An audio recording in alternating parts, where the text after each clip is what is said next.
Vienna is the capital of Austria, and it also used to be the capital of the Austrian Empire in the 1800s.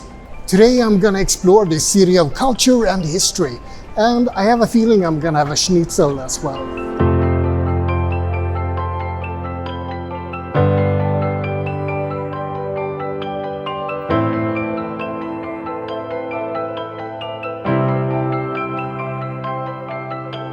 Vienna is often called the city of music. Master composers like Mozart and Strauss have performed here, as well as Brahms, Schubert, and many more. Between the mid-1700s to the mid-1800s, hordes of composers flocked to Vienna. This was called the Viennese classical period. The Austrian Empire was at its peak back then, and music was one way to show off their power. The Vienna State Opera was built between 1861 and 1869, at a time when the Austrian Empire was transformed into the Austro-Hungarian Empire in 1867. Today it's a famous opera house where the Vienna Opera Ball is held every year, and Gustav Mahler is one of the famous conductors who have worked at the opera.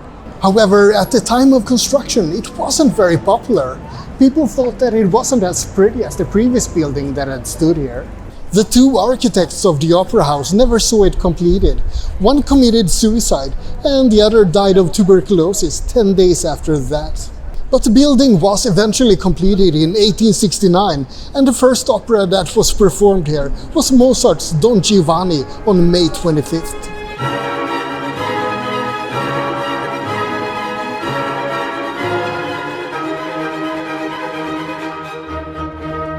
Vienna is also called the City of Dreams, because this was the home of the world's first psychoanalyst, Sigmund Freud. He was influential in developing new therapeutic analytical processes, and he also had an obsession with sex. The Oedipus complex was pretty central to his theories. If you don't know what that is, it has its roots in the Greek myth about the hero Oedipus, who really loved his mother. He also developed models about the id, the ego, and the superego, and he had a lot of theories about the subconscious and dreams. These days his theories are definitely in decline, but that hasn't really stopped Freud from being the poster boy for psychoanalysts even today.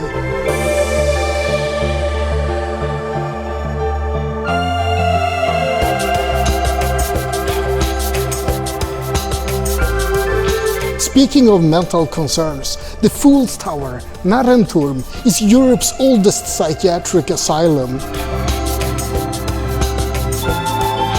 It was constructed in 1784, but it was made obsolete just a few years later, in 1790, because of changes in how psychiatric patients were treated. It was quickly converted to a museum for the Federal Pathological Anatomical Institute instead, and it's still a museum today.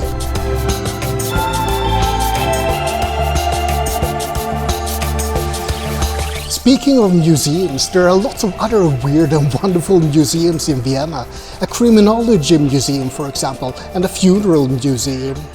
There is also a globe museum located in the Austrian National Library. It's the only museum in the world dedicated to globes, so I think it warrants a visit.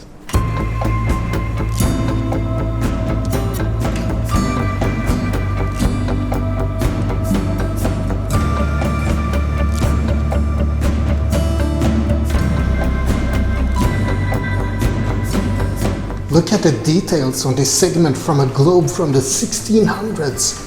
That's where I live.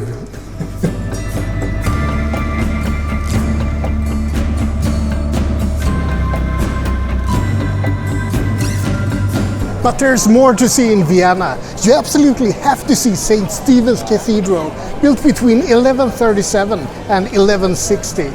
The composer Ludwig van Beethoven learned that he was completely deaf when he stood outside the cathedral and saw birds fly away as the bell started to toll, but he heard nothing at all. The church has 22 bells in total, and the biggest one is supposedly named after Saint Mary, but many people call it Boomer instead. It's the second biggest bell in Europe, after the bell called Peter in Cologne.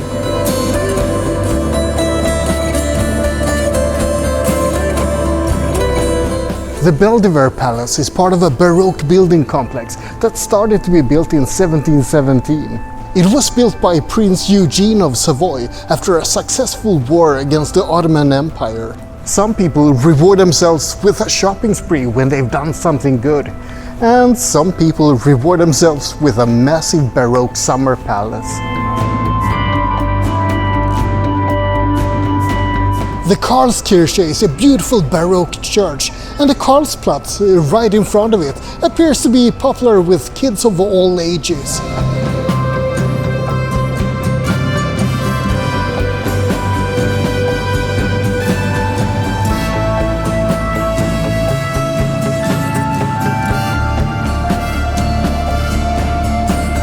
The Hofburg is the former imperial palace of the Habsburg dynasty.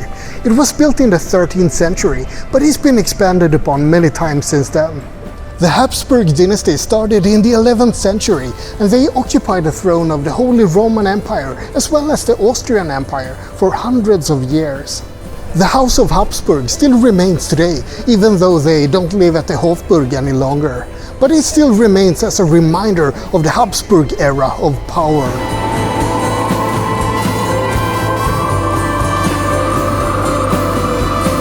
Something else that remains as a reminder of the Habsburgs is the Imperial Crypt. The crypt lies underneath the church and monastery of the Capuchin friars, and it takes you through 400 years of history. 12 emperors and 18 empresses are buried here, and a total of 145 royal Habsburgs have been laid to rest in the crypt. It's been the dynasty's final resting place since 1618, and the latest entombment was in 2011. I was graciously given the opportunity to film inside the crypt before the morning rush of visitors to this impressive landmark of Vienna. You really feel that you have to speak quietly in here.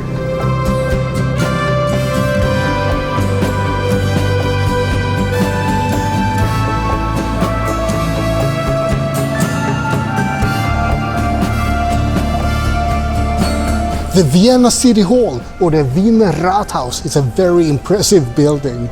Between 1892 and 1894, this was actually the tallest building in the world, until it was eclipsed by the Milwaukee City Hall. And apparently there's a film festival here later tonight. Vienna, the city of music and dreams and movies, I guess. Aperol Spritz and Spätzle in a beautiful city. Life is pretty good sometimes.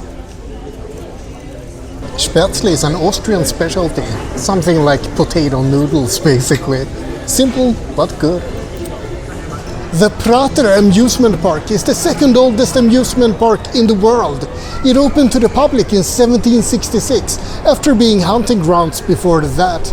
The Wiener Rathaus is a pretty iconic Ferris wheel and a landmark of Vienna itself. But the name simply means the big wheel of Vienna. A man called Leo Singer was here in 1912 or 1913 with his daughter, and he saw a group of little people performing. That inspired him to create an entertainment group with little people called Singer's Midgets. He ended up being responsible for most of the castings in the Wizard of Oz movie from 1939. So even if this amusement park isn't very big, and maybe isn't all that exciting either, we still have to give it credit for giving us some of the most iconic scenes from The Wizard of Oz. Something interesting struck me when I started to look up facts about Vienna. There are tons of things named after this city. First of all, the Wienerschnitzel is an obvious one. Everyone knows about the Wienerschnitzel. You have to eat one if you go to Vienna. It's pretty much a law, I think. Then you have Vienna bread, which is named after a process that was developed here in the 19th century. But there's also something called Viennese bread, or viennoserie. This is often called a Danish pastry in English. However, using puff pastry in this way is apparently a French method, and neither Danish nor Viennese.